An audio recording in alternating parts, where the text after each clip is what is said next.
Alrighty, so today I am talking about Dungeons and Dragons 4th edition, which has like a long standing reputation as being the worst and the most hated version of D&D.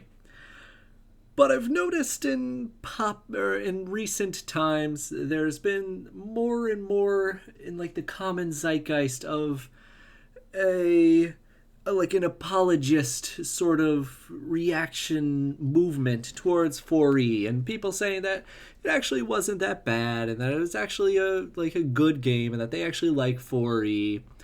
And I'm basically here to say why you're wrong and it is a bad game, and that you have I somehow reverse rose tinted goggles the coolification of the retroness of the D&D 4E. You let that infect your mind into thinking it was good. So yeah, lots of people saying the game is overhated, which I think a lot of this comes back to the 2008 internet when 4E was released. And 2008 video game and or role-play game criticism is definitely very different to what it looks like today, at least in the general random internet people, just on forums or whatever, in that kind of atmosphere. And if you want a quick glimpse into what 2008 nerd culture on the internet looked like, go to 1D4chan and just give that a quick perusal. Which on the one hand, there is something very nostalgic about that site and visiting this place that I grew up, at least on the internet, on. And there's something just kind of like a sort of innate, appealing attraction to just these raw, unfiltered emotions just being blasted. And just being able to consume pages and pages of that at a time. Looking back on it now, it is extremely, you could not pull on your collar enough. It is... The internet was, definitely way edgier back in those days. And, the internet nerd forum culture place is probably the most of the edginess as any of those places were, at least back then, and still to this day, but it's not nearly as bad today as it was back then. But basically, back in 2008 when 4E was released, a lot of the people who criticized it on the internet were much more used to a super hyperbolic, super exaggerative way of criticizing things. So it got called literally the worst thing ever a whole lot, and just trying to turn D&D into World of Warcraft, which I don't think was anyone's intentions. And I think the fact that there was this absurd amount of criticism and hate for it that it fairly did not deserve has somehow made people believe that it was actually good, and it just got hated on for no reason. But it deserves hate. It is generally bad for more reasons than it is good. It did more things wrong, I think, than it did things right. So I think a lot of the people who criticize 4E, I get the feeling that they probably heard other DMs on the internet talk about it, like Matt Colville and his defense of 4E, which again, if you listen to it, he does say that it did some things wrong, but there's actually a lot of good things too, which I think is probably the most generous, charitable, but not incorrect way of talking about 4E. Because in fairness, I do think roles and minions and skill challenges, all things that were like kind of introduced in 4E. There's actually a ton of things that were first came in 4E that still are used in 5E today. Like the new skill list is a lot closer to 4E and how skills work with proficiencies and all of that stuff.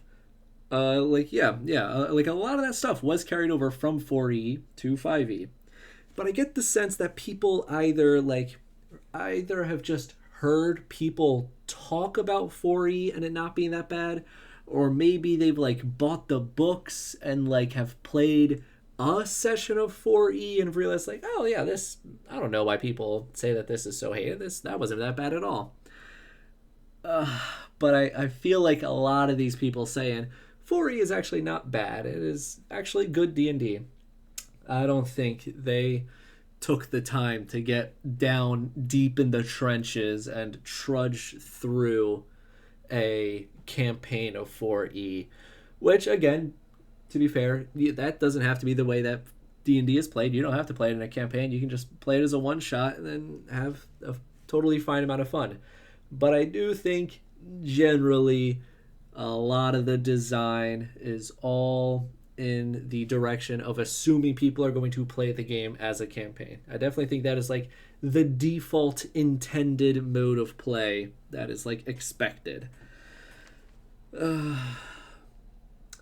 So the first thing I want to touch on is the idea of that Canadian guy who said the medium is the message. And in this role-playing game, a lot of the language used is, in a sense, simplified because now it directly corresponds to how you interact with it in combat, which is usually when you have to like look up rules for things. For example, instead of things having a range of 15 feet, things now have a range of 3 spaces away. Another example is abilities, or in this game, powers, and how you get them back. In 5e, you just you have a thing that you can use, like if you have like evasion or whatever, and then it's just like a thing that you have. It is just like a feature. And then everything else is just like you can use it and then you don't get it back until you short rest or you long rest. They didn't assign any names to any of these things. In 4E, these are called at will, encounter powers, and daily powers, which are in essence all the same thing as at will and all that stuff. But the language makes these abilities feel just more gamey, in that it's not just like a thing that because you're this kind of a person, it's just something you can do. It is now this type of power, which I do think is a lot of the reason why people have sort of called this game trying to be World of Warcraft, because now you have this big long line of abilities that each have like different cooldowns that you're using. And I do see where people are coming from with thinking that this is trying to move in a more MMOE direction. I obviously don't think that is the intention at all. I think that just sort of happened to come about how these how like the recharges on abilities were considered. And another little thing to add is that now all abilities that have anything to do with anything outside of combat are just completely nixed. Like, dwarves don't have the stone cunning that they do have in 5e. Rogues don't have their thieves can't. Anything that is like not specifically usable in combat has sort of been called like a utility skill, and they all have like things that they do in combat. Like they either let you escape grapples or something along those lines, like, or let you also get out of ropes, stuff like that. So the the medium is the message. Just all the language is no longer like what you have to do in the real world. Like, do you have to sleep before you can use this ability again? Do you have to rest? Or is the range of my magic missile 120 feet, which is like a distance you use in real life? So like all those elements of trying to reflect how these things interact with the real world have all been replaced with how these things interact in the game system, which just like you're using the language of the game to sort of intend that everything is designed around combat. Like everything is designed with the intention that you are going to be using abilities in combat. And and again, you can roleplay, and when you're playing 4E, there's no reason why there's nothing actually saying you're not allowed to roleplay in 4E. But the rules really make it seem like that is not what this game is about. So that's like one of the overarching things that I think 4E did really wrong compared to both 3.5 and 5E. Because again, like the whole thing with D&D, the whole using real world distances and real world amounts of time to sleep is because like this isn't supposed to be a video game. The whole point is that you are taking the role of a person and you have absolutely like zero limits that any other kind of game at all would like prevent you from doing. You can really play out the role of that character as much as the like boundaries of the universe can possibly allow you. So yeah, I do think an element of that suspension of disbelief was just entirely killed for the sake of making combat slightly more easier to like interact with, which I think bad idea. And I do think if you like ask like basically any single player ever, what do you like about D&D? I think at least 90% of the time, I think I'd be willing to go as far as to say like 95% of the time, they're going to say they like the stories and the plots and they like talking to people and they like that they can do whatever they want. And I think it's a very scant few that say like, oh yeah, I play this game because I like Gloomhaven and I prefer these mechanics to Gloomhaven or something like that. And I think these are like the responses you would get if there are like new players, and old people will tell you about using this as a lens to reflect on the true human experience and seeing the facets of my personality portrayed through this different cultural upbringing and seeing how that's different. But they're basically just saying like, yeah, I like the fact that I can talk to make-believe people. So I think like just focusing on the combat aspect, like that's kind of my entirely anecdotal evidence, my data that suggests that combat is not the focal point of thing that like people enjoy in D&D. Okay. So I guess I wanted to say really quick, all this stuff obviously not exactly quantifiable with my evidence and data.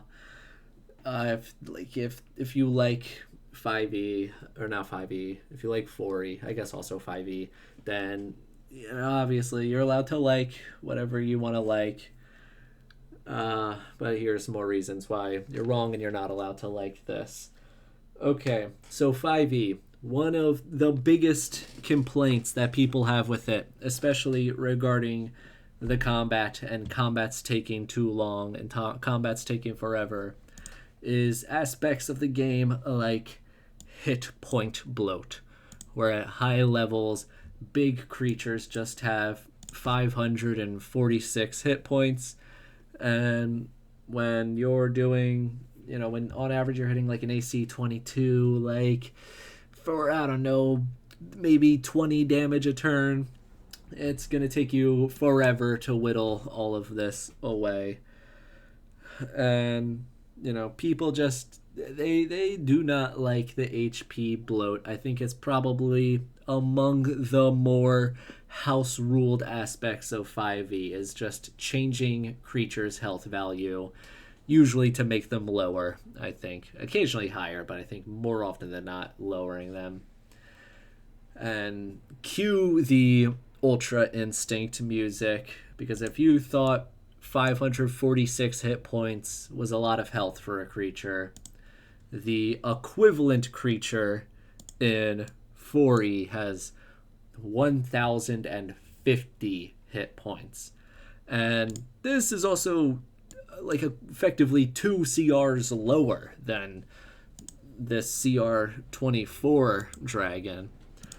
So you can just, and okay, but to be fair, like, let's consider the like damage output. So they both have a effectively multi-attack stand in. The 4E dragon, it's double attack, you make 2 claw attacks. Alright, you're dealing 2d10 plus 9 damage twice on a turn. Your 5E dragon, you got also multi-attack, you're making 3 attacks. A bite, 2d10, okay, so about the same. And then like 2d6, which is like a little more than half. But you know what? It's like a few CR higher. So I think it's like roughly comparable damage outputs. If the 5e dragon is maybe not actually like a little proportionally heavier in like the damage output. So you gotta take out, you don't have that much far off of a damage output than like 5e, and things have twice as much health. The HP bloat, it is absurd in 4e, which there's other reasons why 4e combat takes a million years, which again, people complain about in 5e is combat taking too long. And 4e, it takes an ungodly amount of time to get through a combat. So I do think there must, I don't know if the play testers were just having like so much fun with the combat they didn't mind spending like 4 hours on a combat. I don't know what the thought process there was that they decided that this was like a good idea, but the numbers just are crazy. Which again, like the AC, not exactly a fair comparison, because 5e very specifically has bounded accuracy, or there was a great push to try to make sure that both creatures and players had like that their 2 hit bonus never got like crazy high. So that's just like a totally like different way that the game works, is like, but again, that's just another thing. It's that like math is just getting so much higher that you're rolling these d20s, and it doesn't take long before things and you just have plus 20s to different bonuses. Okay, so yeah, the HP bloat. The other thing that I think at first glance, good idea. In practice, it is brutal. And that is the fact that everyone eventually gets like a bajillion abilities. Which again, like lots of versatility. People are now making way more choices in combat. There's not just I walk up and attack it, which I think that's something that 4E definitely does better than 5e is the fact that like you have a bunch of different powers to choose from. But it when it just comes to how much fun you're having over the course of a session, I do think it does more to hinder when people now have an entire spreadsheet they are looking through to determine which ability they should use on their turn. The like analysis paralysis. Whereas I think 5e you do eventually get to a point where you do have a decent number of options and abilities and choices to like pull from. But in 4e you just start off with like a decent amount of choices. So yeah, you just like you get to this point where like you could spend like multiple minutes perusing through your long list of abilities and like determining which one is the best for this scenario, which again similar to effectively making everyone a spellcaster in 5e, which I think some people might be a fan of, some people might not like so much. The real problem that I find come with these abilities is that in order to make a million different variations of you stab a guy in a weird way, a great many of them they just like either apply some sort of buff and or some sort of like debuff to multiple enemies, and or they mark the enemy, or they have some sort of like condition they apply to an enemy. And this is now becoming like every single attack that everyone is doing on all of their turns is now creating more things to keep track of. And so if you just ever have thought that like keeping track of bless has ever been annoying as either a DM on your creatures or as like a player and people forgetting things, imagine if like every single attack had its own mini version of Bane or Bless like tacked onto it. In conjunction with the HP bloat, like specifically, combat is now just spiraling into an entire ordeal every time you get into one. There's now twice as much hit points going on, so fights are going to last like twice as long anyway. And then yeah, everyone is constantly introducing new factors to keep track of at every point in a fight, and everyone now has 100 options to choose from on every single one of their turns, which all might be getting changed because of, again, cool that you can affect the battlefield and move stuff around. I like that idea. The fact that it's always happening means that you can't even, like, things are going to have changed in 5 different ways before it gets back to your turn. So you can't even, like, come up with the game plan of what you're going to be doing on your turn because everyone is always adding new elements, changing the combat. Okay, so yes, combat becomes like untrackably fiddly. So yeah, I've said some slightly disparaging things about 4E. I do think, like, in its defense, I do think, you know, some good ideas that did get tracked into 5E. You know, the proficiencies and the skills and that good stuff, and the idea of these kind of rechargeable abilities that, you know, they started calling the daily exploit, or that they no longer are calling the like daily exploits or outwill or whatever.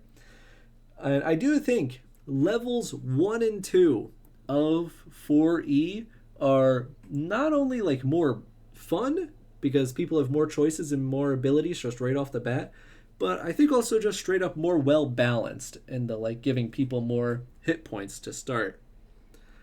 So yeah, I do think levels 1 and 2, 4E is actually a better game than 5E.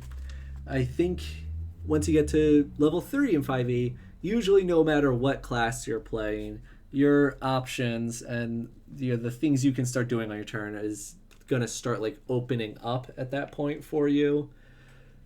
Whereas, yeah, 4E, the later and the further and further you get into a campaign, just the more and more bloated and insane it gets with all the crazy numbers and modifiers that are getting added on to everything.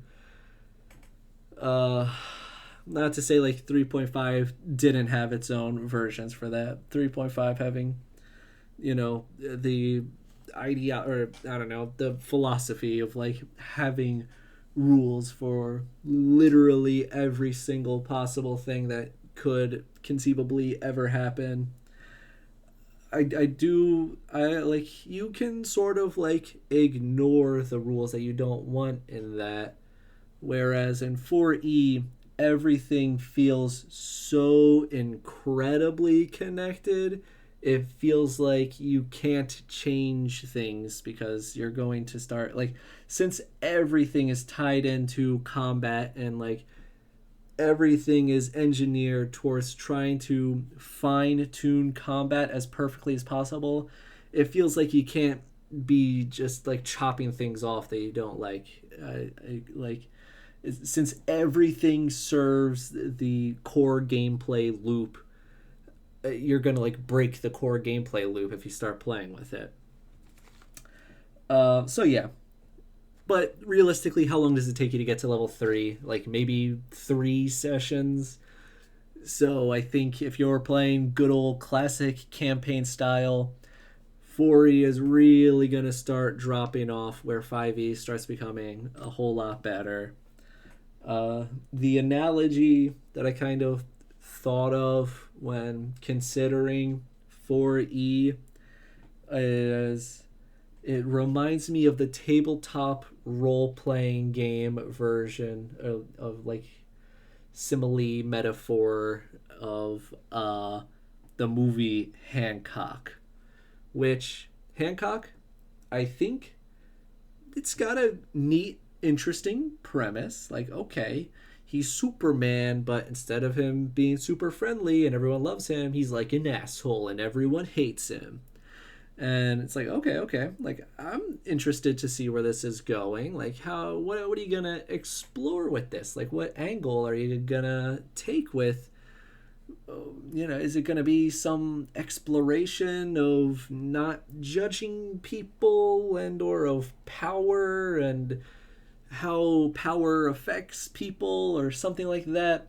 And then it just is like, yeah, I don't know, I didn't think that far at all. Like, I just thought it'd be cool to have alcoholic Superman, like, and much like how the first half of Hancock, at the beginning, it's actually kind of intriguing, and it's by no means a bad movie. It's not until you get deeper into the movie where it's like, okay, this is starting to feel like a slog, and it's just like, I don't know if this was actually worth it at this point. I don't think these people knew like what kind of direction they actually wanted. Like, they wanted everything. These designers want everything to be about combat and making combat as core and as fun as possible. And then it gets to a point where combat isn't fun anymore.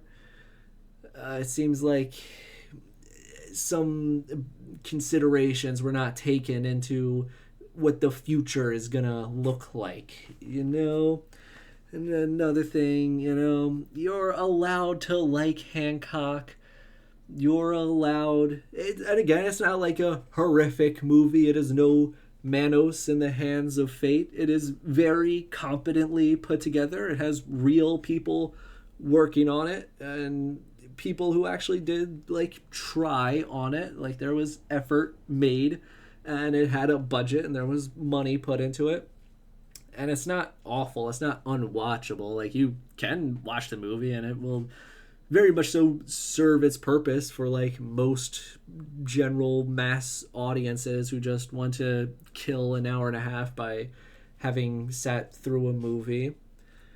And yeah, you're allowed to like it. And if it's the first movie you've ever seen, it's allowed to have a special place in your heart.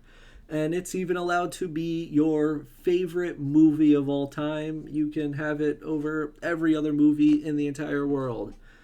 Those are all opinions you're allowed to have. There's no objective truth when it comes to role playing games or movies. There's no objectively good or objectively bad. But Hancock is an objectively bad movie. And if you like D&D and if it's 4E, then, if that's your favorite TTRPG, you should feel bad about yourself. And I'm allowed to judge you for having Hancock as your favorite movie. All right, that's it.